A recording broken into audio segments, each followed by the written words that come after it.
Here's one. I claim that it's not compact. And I claim that's not compact because I'm going to write down a cover that cannot be reduced to a finite subcover. Would anyone care to outguess me here? What if we wrote this down? What if we had 1 over n 1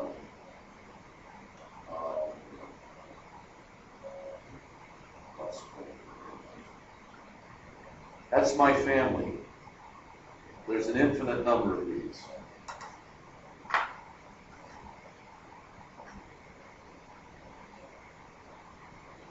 I claim that the union of all those sets in the family covers the interval, half-open interval, open zero, close it. Well, first of all, you believe that. Does it cover the union of all of these over n? Does it cover that? Is there any point in here that wouldn't be in one of those? Pick a point. Well, 1's in here, right? It's in every one of these. These things keep reaching down. They get closer and closer to 1 from the top, and then they keep reaching down to 0, right? As n gets larger and larger. So tell me, is there a point in here that wouldn't be in infinitely many of these? Pick a point. Deal with 1 billionth, right? Well, as soon as n gets big enough, it gets past whatever point you have said is in here, right? And then for every n after that, they're all in there too. There's infinitely many n's after that. Right? There's nobody in here that's excluded from this. In fact, every point in here is in infinitely many of these. Right? Okay, tell me, is there a finite subset of these that contains everybody? What's going to go wrong if you say yes? Other than I'm going to say no. But why? If this is weird, I need them all. Even though every point in here is an infinitely many of these, I still need all of them. Because if I had finitely many of these, there would be a biggest n, right? And then once there's a biggest n, I pick epsilon equals 1 over 2 of your biggest n. It's in here and it wouldn't be in any of those because it would be past all the ones you pick.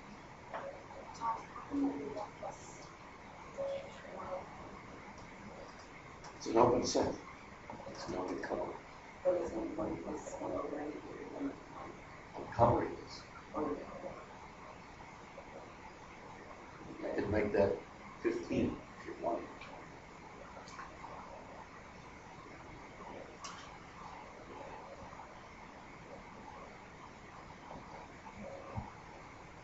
Actually, if I took the union of these things, it would go all the way up to 2, right?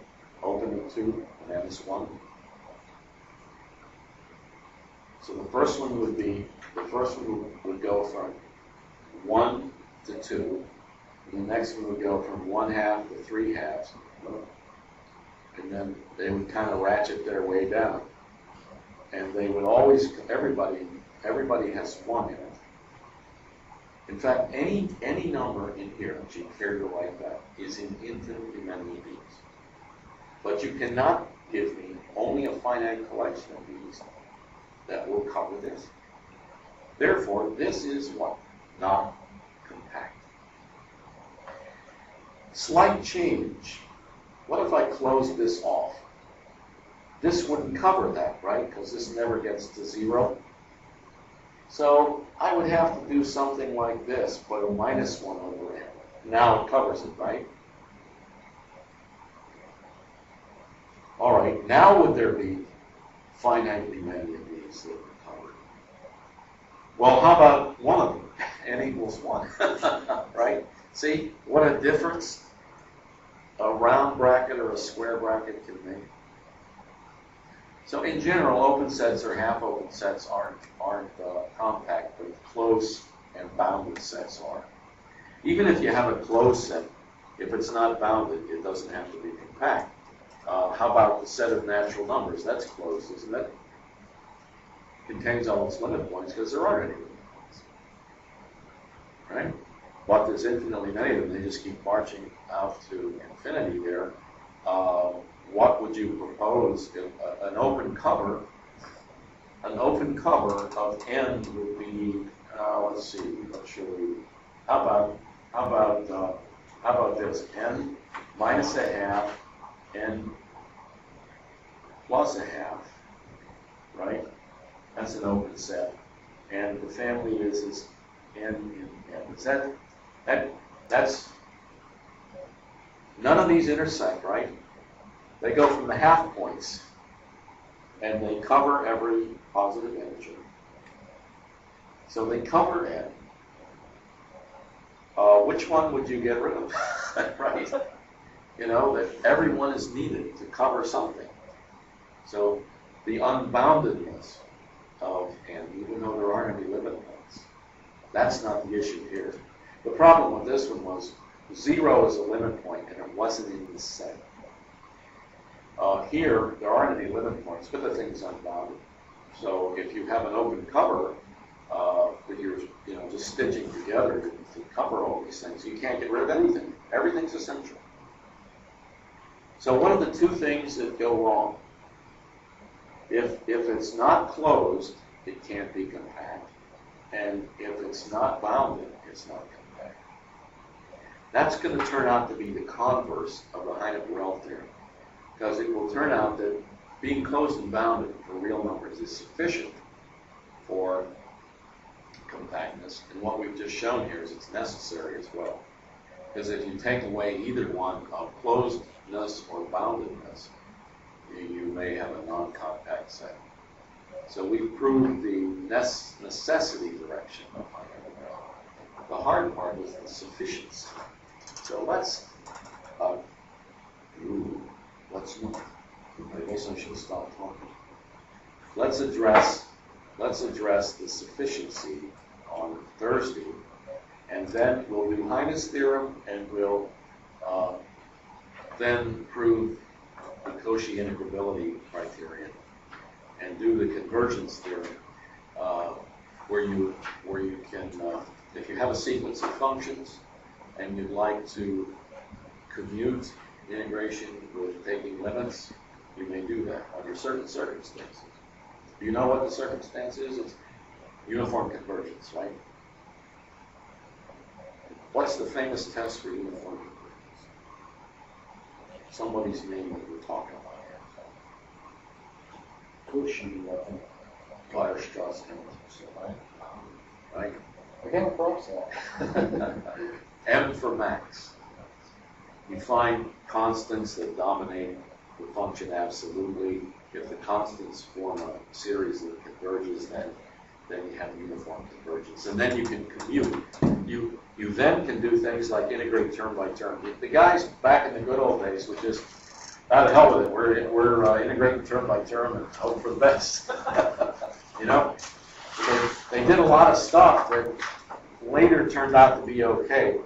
They made some boo-boos too, you know, and it's fascinating to read about that. Cauchy was convinced that continuous functions were differentiable except at a finite number of points.